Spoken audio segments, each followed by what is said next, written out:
हो हो, आपल्या पोखर्डी गावातलंच हे चित्र आहे. हे जे पाणी दिसते नितळ साचलेलं ना, आपल्याच गावातलं. हे बघा, भारी वाटते ना, भारी वाटतं ना पाणी बघून. हे बघा, इकडचा व्ह्यू घेतो मी आणि पाण्यासोबत पण व्ह्यू घेतो. हे बघा, हे बघा, दोन्ही साईडला पाणीच पाणी आणि खूप खोल आहे बरं का. 20 फूट 30 फूटपर्यंत काही ठिकाणी खोल आहे. अजून तर भरायचं आहे. अजून पुढची साईड जी दिसती ना, अजून कमीत कमी याला 18 फूट पाणी लेवल यायचं बाकी आहे. कारण बंधारा दिसतो तो तो ग्रीनच्या त्या साईडला दिसतो तिथे. आणि बघा, नितळ पाणी आणि पाऊस खूप कमी पडलेला आहे. आता फक्त पावसाची वाट बघतोय.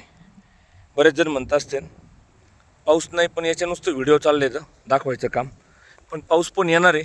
कदाचित पावसाने आपल्याला दांडी मारली, सगळीकडेच झालं आहे. पण एकाच पावसात आपला सगळा कार्यक्रम होऊन जाणार आहे.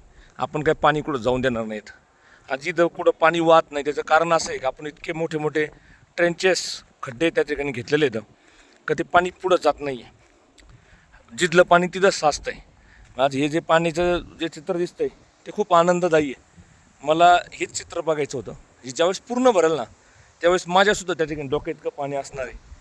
त्यामुळे मला तुम्हाला चित्र दाखवायला खूप आनंद होईल. याची आपण एक वाट बघतोय. एक छोटीशी झलक बघा. इथे निवळलेलं पाणी नितळ बघा एकदम. आपल्या पोखर्डी गावात आहे. हे 10-10 20-20 फुटाचा गाळ त्या ठिकाणी आलेला. आणि कसं शेतकऱ्यांनी शेती करायची. आपण फक्त म्हणून उपयोग नाही आहे, शेतकरी प्रधान देश आहे.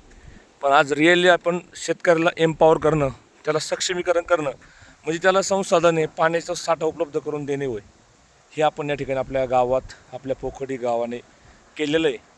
दरवर्षी आपण अशा पद्धतीचं जर काम केलं तर कदाचित आपण एक पाण्याबद्दल जे आपल्याला फ्रीडम आहे ते भेटून जाणार आहे. अतिशय मला आनंद होतोय हे चित्र तुम्हाला दाखवायला. धन्यवाद.